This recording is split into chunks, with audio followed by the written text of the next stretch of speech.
السلام علیکم ورحمۃ اللہ وبرکاتہ۔ حامدا و مسلیا اما بعد۔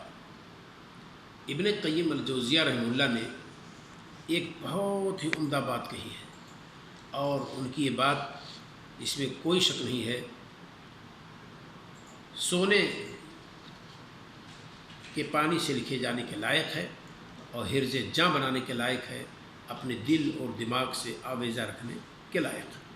کیا ہے ذرا دیکھیے، ابن قیم الجوزیہ رحمہ اللہ جن کا انتقال 751 ہجری میں ہوا ہے، کہتے ہیں رحمہ اللہ وصحۃ الاقتداء بالرسول لقاح الاخلاص۔ رسول صلی اللہ علیہ وسلم کی صحیح پیروی اخلاص کی بیج ہے، روح ہے۔ اگر رسول صلی اللہ علیہ وسلم کی پیروی ہم نہ کریں تو گویا کہ اخلاص کی روح ہم نے نکال دی۔ تو کیا کہتے ہیں وہ؟ رسول کی صحیح پیروی اخلاص کی بیج یعنی روح ہے۔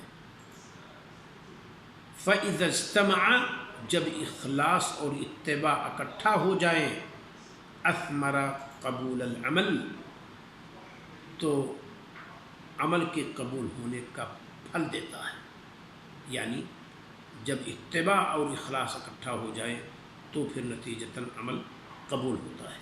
الفوائد صفحہ 69 پہ ابن قیم الجوزیہ رحمہ اللہ نے اس کو ذکر کیا ہے۔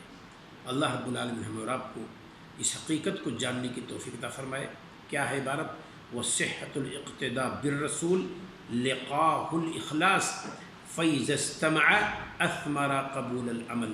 اللہ رب العالمین ہمیں اور آپ کو دقت کے ساتھ اس مسئلے کو سمجھنے کی توفیق عطا فرمائے کہ اخلاص اور اتباع رسول جب کسی عمل میں اکٹھا ہو جائیں تو پھر پھل آتا ہے، پھل دیتا ہے، اور وہ عمل اللہ تعالیٰ کے ہاں حیز قبول میں ہوتا ہے اور قبولیت کا درجہ حاصل کر لیتا ہے۔ السلام علیکم ورحمۃ اللہ وبرکاتہ۔